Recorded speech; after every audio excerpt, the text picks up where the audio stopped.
Hi friends, welcome to Lakshmi Nimmala. ఇప్పుడు స్పాంజీగా ఉండే సొరకాయ దోశ ఎలా వేసుకోవాలో ఇప్పుడు చూద్దాం. ముందుగా 2 కప్పులు బియ్యం తీసుకోవాలి. ఈ బియ్యం మొత్తం కడిగి నానబెట్టుకోవాలి. 2 గంటల సేపు నానబెట్టుకోవాలి. ఇలా నానబెట్టుకోవాలి. మనం నానబెట్టుకునేటప్పుడే 2-3 సార్లు వాష్ చేసుకొని నానబెట్టుకుంటే బాగుంటుంది. ఇలా నానబెట్టుకోవాలి. ఇప్పుడు ఒక సొరకాయ తీసుకోవాలి. లేత సొరకాయ అయితే ఇంకా బాగుంటుంది. ఇలా సొరకాయ తీసుకొని పైన తొక్కు మొత్తం తీసేసుకోవాలి. లోపల గుజ్జు కూడా తీసేసుకోవాలి. నేను వీడియోలో చూపిస్తున్నట్లు తీసేసుకోవాలి. చూడండి, ఇలా తీసి పక్కన పెట్టేసుకోవాలి. అది మొత్తం వేస్ట్. ఇప్పుడు ఈ సొరకాయను మొత్తం కట్ చేసుకోవాలి. ఇలా చిన్న ముక్కలుగా కట్ చేసుకోవాలి.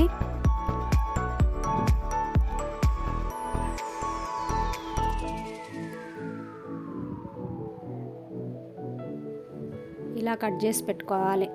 ఇప్పుడు మిక్సీ జార్ తీసుకోవాలి.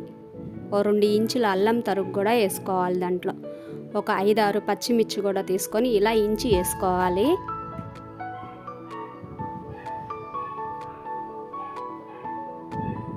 ఇలా ఇంచి వేసుకున్న తర్వాత 2 కప్పులు బియ్యం తీసుకున్నాం కదా, అదే కప్పుతో 2 కప్పులు సొరకాయ ముక్కలు కూడా వేసుకోవాలి. 1 స్పూన్ జీలకర్ర,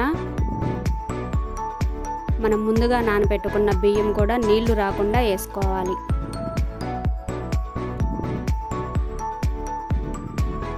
అలా వేసుకోవాలి.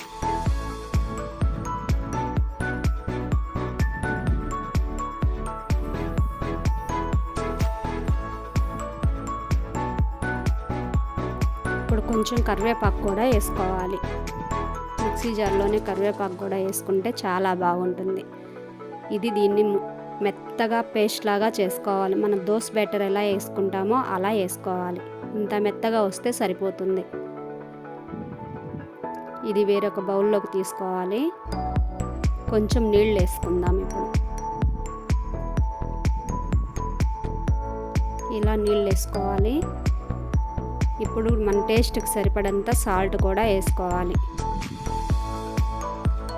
వంట సోడా కొంచెం.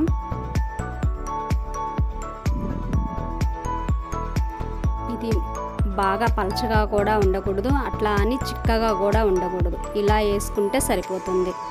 ఇది ఒక అరగంట పాటు వదిలేద్దాం. ఇలానే అరగంట తర్వాత స్టవ్ పైన ప్యాన్ పెట్టుకోవాలి. అది హీట్ అయిన తర్వాత ఇలా దోశలు వేసుకోవడమే. అప్పటికప్పుడుకే చేసేసుకోవచ్చు ఈ సొరకాయ దోశ. చాలా చాలా టేస్ట్ అయితే ఉంటుంది. ఒకసారి ట్రై చేయండి మీరు కూడా. ఇలా సిమ్లో పెట్టుకొని బాగా అటు ఇటు కాల్చుకోవాలి దోశని. హై ఫ్లేమ్లో పెడితే దోశలు అయితే రావు. ఇలా సిమ్లో పెట్టుకొని బాగా ఫ్రై చేసుకుంటేనే దోశలు బాగుంటాయి. చాలా మెత్తగా వస్తాయి. మినపప్పు వేయకుండానే దోశ చాలా చాలా మెత్తగా వస్తాయి. ఇలా ట్రై చేయండి.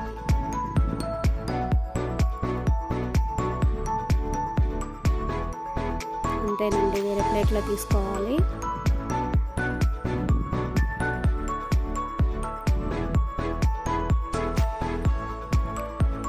చట్నీ కారంతో తింటే సూపర్ టేస్ట్ అయితే ఉంటుంది.